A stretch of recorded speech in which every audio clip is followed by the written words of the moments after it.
Hi guys, welcome back. So today we've got this Cupra Ateca in for a Racingline 4-piece intake, and we're also going to be converting it from a Milltek Resonated GPF Back to a non-resonated system. But before we get into it, don't forget to hit the subscribe button, also notification bell, and then you won't miss when any of our new videos go live. So installing the Racingline intake and the non-res center section.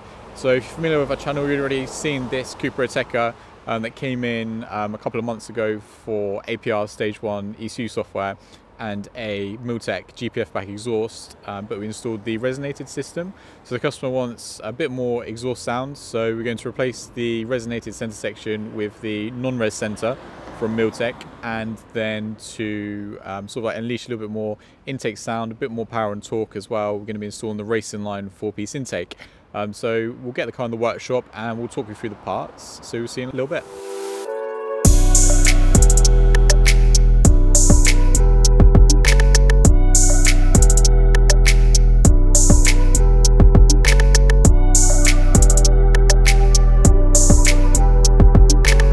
So we've got the Cupra Ateca on the ramps behind us. We've already removed the standard intake components. In a little bit we're going to be removing the resonated center section and then replacing it with this Milltek straight through unsilenced center section.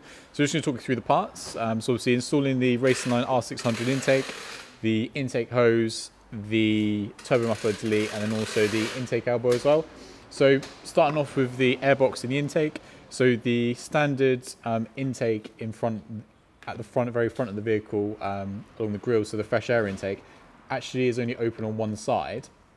It's closed on this side, and as you can see with the Racingline intake, it's open on both sides, so you get a much higher volume of cool fresh air into the airbox. And then of course you've got the Racingline R600 intake filter as well, which is a lot high flow item than the factory paper gauze. Going to the intake hose, the factory item is like a corrugated piece of hose inside, which causes a lot of turbulence, like reduces the flow, whereas the Racingline item is a nice and smooth silicone item.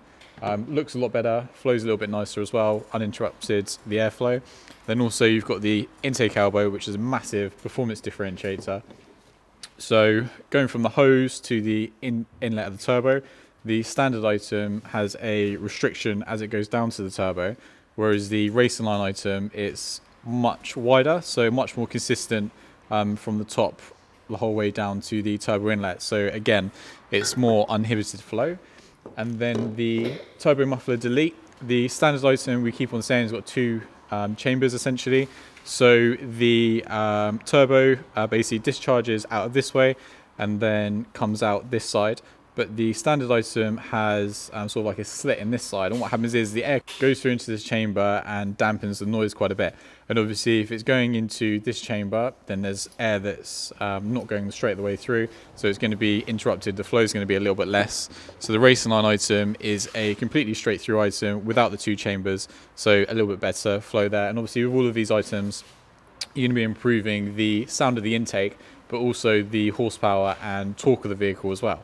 So a little bit later on we'll show you what the difference is between the standard intake and then all of these items as well.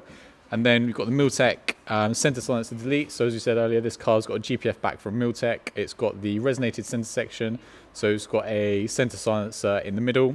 Today we're going to be replacing it with a straight through piece of pipe, so it doesn't have the center silencer in it, so it'll be a little bit louder. And again, we'll show you the before and afters, basically turning this car from a resonated Milltek GPF Back into a non-resonated system. So I hope you enjoy the rest of the video.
Thank you so much for watching this video. If you enjoyed it, then please give us a thumbs up. If you'd like to watch other videos of ours that YouTube thinks you'll like, then click up here. If you'd like to watch some other videos that we have in the same playlist, then click here. And obviously if you enjoyed the video, then we really appreciate if you gave us a subscription. And then obviously you'll be updated when other videos of ours go live, and you can do that quite easily by clicking here. Hope to see you soon.